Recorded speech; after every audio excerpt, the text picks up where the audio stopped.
Assalamualaikum Sobat Yufid. Sekarang ribuan video Islam di harddisk ini boleh Anda miliki. Mau? Hubungi kami sekarang ya. Kami tunggu ya.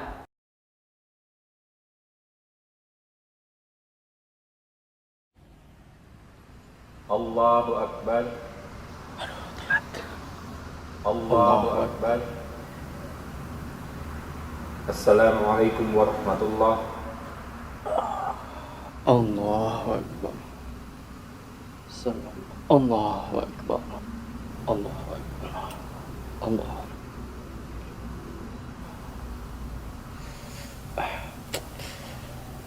Allahu Akbar. Assalamualaikum warahmatullahi. Assalamualaikum. Kurang satu, kurang dua. Aduh.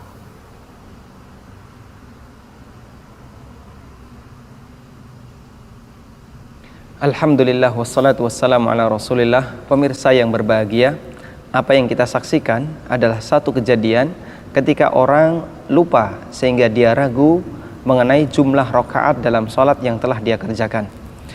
Ketika kita mengalami semacam ini, ada beberapa hal yang perlu kita perhatikan.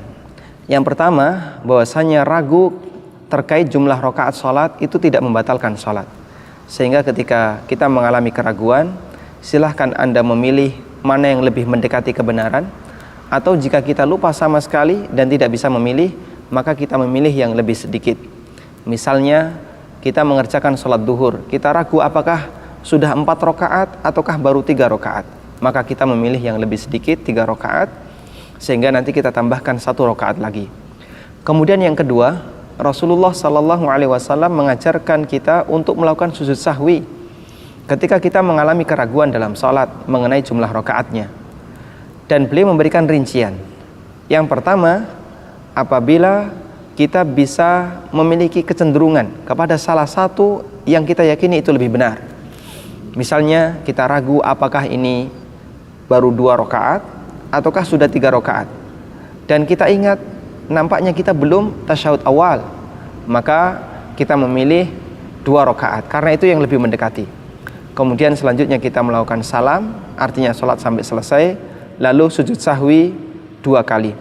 Yang kedua, ketika kita sama sekali tidak bisa memilih mana yang lebih mendekati kebenaran, maka kita memilih yang lebih sedikit. Misalnya kita ragu 2 atau 3, maka kita pilih 2. Kemudian kita tambahkan 1 lagi, sehingga kita semakin yakin kalau sholat kita tidak kurang jumlah rakaatnya. Selanjutnya kita melakukan sujud sahwi sebelum salam. Lalu bagaimana jika kita tidak tahu ternyata di sana ada sujud sahwi?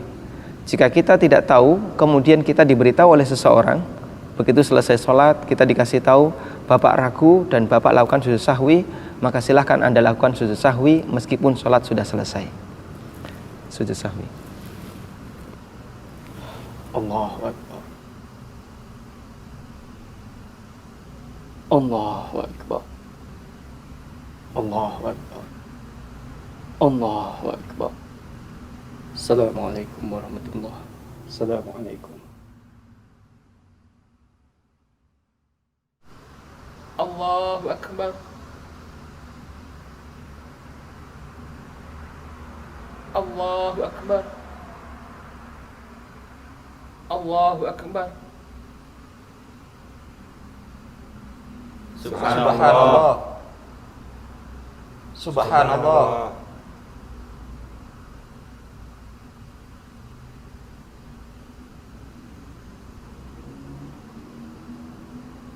Allahu Akbar.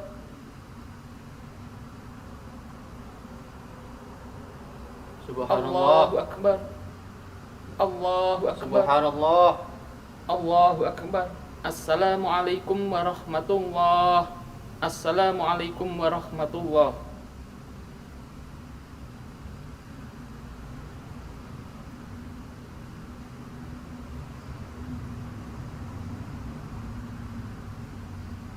Alhamdulillah wassalatu wassalamu ala rasulillah. Pemirsa yang berbahagia, adegan yang baru saja kita saksikan adalah salah satu di antara contoh bagaimana ketika orang tidak paham tentang sujud sahwi dalam sholat berjamaah. Apa yang dilakukan oleh imam dan apa yang dilakukan oleh beberapa makmum sudah benar ketika imam sujud sahwi, makmum yang lain ikut sujud sahwi.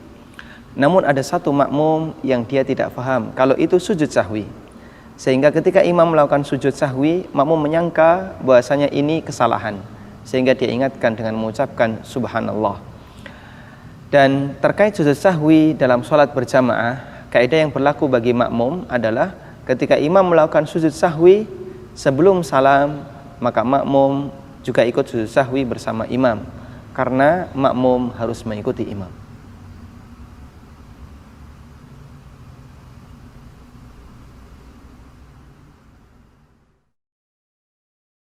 Allahu Akbar. Allahu Akbar. Subhanallah. Subhanallah. Subhanallah.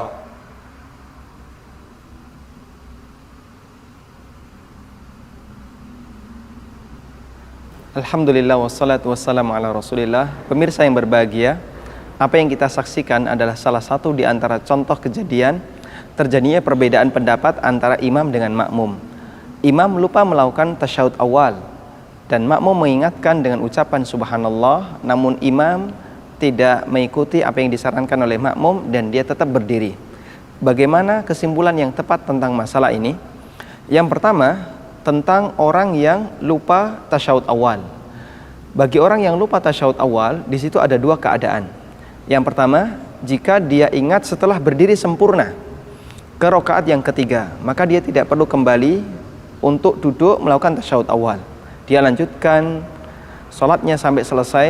Selanjutnya dia melakukan sujud sahwi sebelum salam.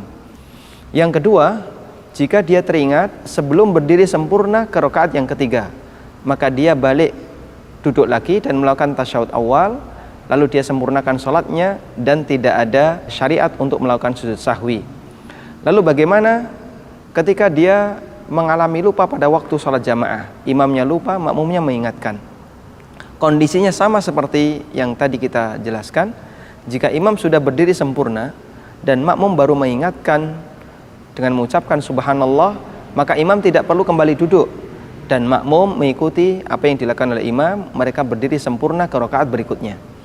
Namun jika imam sudah diingatkan sebelum imam berdiri sempurna, sehingga ucapan subhanallah sudah diterima oleh imam sebelum berdiri sempurna, maka imam kembali duduk dan melakukan tasyahud awal, kemudian makmum juga duduk tasyahud awal, selanjutnya selesaikan sholat dan tidak ada sujud sahwi. Ini seperti yang dilakukan oleh Rasulullah SAW, sebagaimana dalam sebuah hadis yang diriwayatkan oleh Imam Ahmad, Abu Dawud dan yang lainnya dari sahabat Mughirah bin Syu'bah. Nabi SAW pernah kelupaan melakukan atau ketika sholat beliau tidak tasyahud awal, lalu beliau berdiri.